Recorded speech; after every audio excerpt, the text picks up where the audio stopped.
Hi everybody, I'm Tim Johnson, Associate Editor at American Woodworker Magazine, and I'm here to confound you with these goofy looking contraptions on the table in front of me.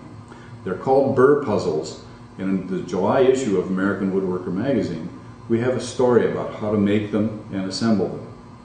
They're called Burr puzzles because they look like seed burrs.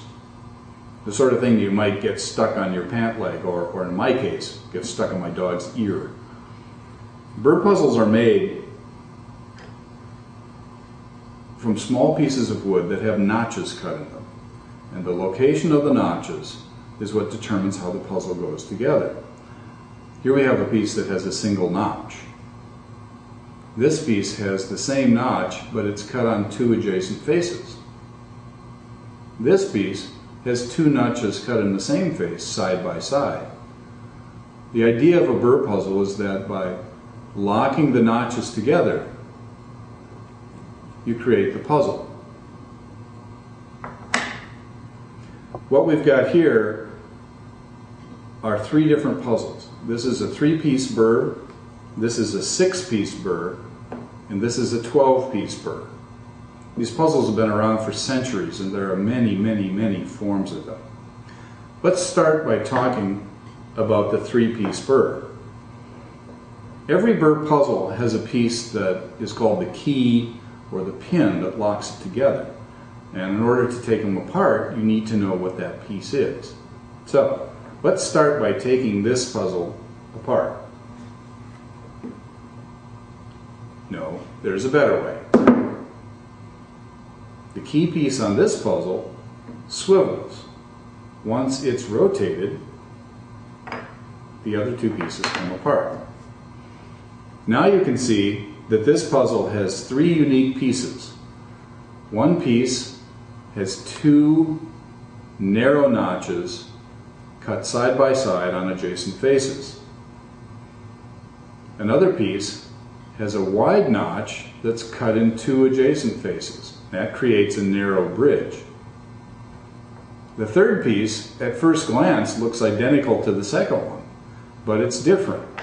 On this piece, the edges of the bridge have been chamfered. This piece is the key. By chamfering those edges, it makes it possible to swivel. To assemble the puzzle, you take the key piece and slide it into the piece with the two narrow notches. Now the third piece slides over the key piece and into the notch on the second piece, and then you lock the pieces in place by rotating the key. This puzzle is my favorite because it's simple and perfect. Now let's talk about the 6-piece Burr. As I said, each Burr puzzle has a key, and on this one, it's a piece that simply slides out. Once you've removed that piece, all the other pieces disassemble. Now this puzzle has three pieces that are identical and three pieces that are unique. To assemble the puzzle, we start with a piece that has two notches that are offset and cut in adjacent faces. We take one of the identical pieces and we hold them together. We take the second of the identical pieces and slide it up around the vertical piece until it presses against the horizontal piece. Now we take the third of the identical pieces and orient it correctly, slide it in from the front. You can see that everything is still loose until we slide the fifth piece in from the side. And sliding that piece, now the puzzle is assembled, but it creates perfect location for the key. This 6-piece Burr is probably the most common of the Burr puzzles, and there are many variations of it. using these 3 pieces or these 6 pieces cut identically or cut in the same way, you can assemble this puzzle several different ways. Now we're going to talk about the largest of the puzzles. This is the 12-piece Burr. Now this puzzle is almost as difficult to take apart as it is to put together, unless you know the secret to how it comes apart. It doesn't just have a piece that slides out like the 6-piece Burr, and none of the pieces rotate like the 3-piece Burr. Instead, some of the pieces, and I don't know which ones they are, will slide. And so you have to know the secret, and there it is. The pieces slide apart, and once they slide apart, the puzzle literally starts falling apart, and all the pieces will disassemble.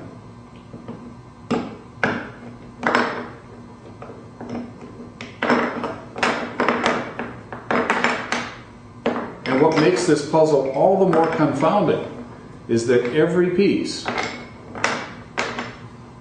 is the same. So even after you've put the puzzle together a couple times, you don't have any clues like, oh, I remember that I used that piece with the 2 adjacent notches, because every one of these pieces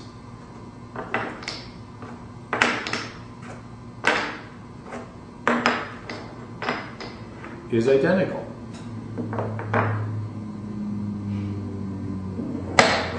The way to assemble this puzzle is to put 2 pieces, add 2 pieces at a time.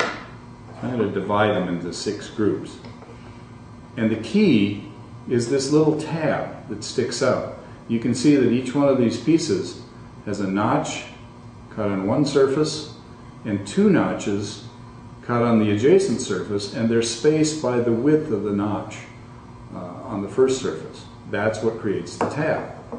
So we're going to start with 2 vertical pieces, and I'm going to orient them the same way. You can see that I've got the notch on the same side, and or the what am I calling these things? The tab on the same side, and the notch is on the same side. Well, position those 2 pieces. The next 2 pieces go in horizontally, and we're going to have the tabs facing each other on these pieces. So they go like that. It's kind of like a book-matched piece. Book-matched them. One of these pieces goes in the top, and it fits into the 2 notches. The other piece fits into the lower 2 notches on our vertical pieces. What we end up with here is kind of a tic-tac-toe grid.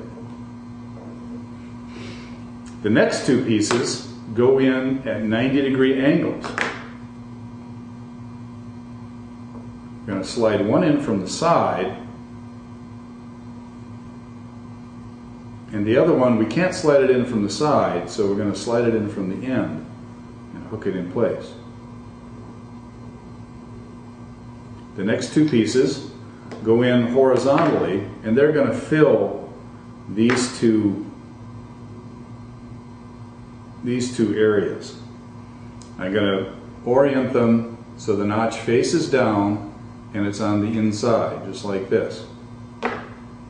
One drops in place.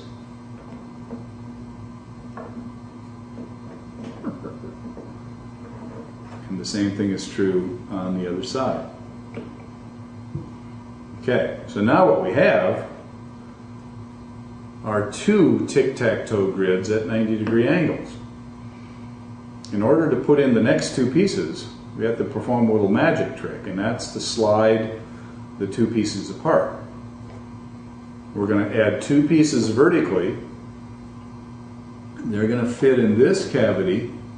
You can see that the tabs face towards the center, and they're on the outside. Same thing's going on the back. It's just in the same way. And now we have the last 2 pieces. One goes in from the top, and it drops down just like this. And the other goes in from the bottom, and it lifts up.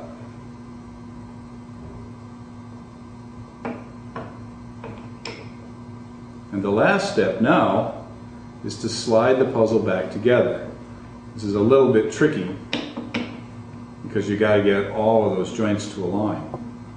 And once you've put it together and swiveled around a few times, you can't tell how to take the darn thing apart. And if you think a 12-piece Burr puzzle is trouble, I will tell you that there are 18-piece Burrs, there are 24-piece Burrs, there are Burr puzzles with over 100 pieces in them.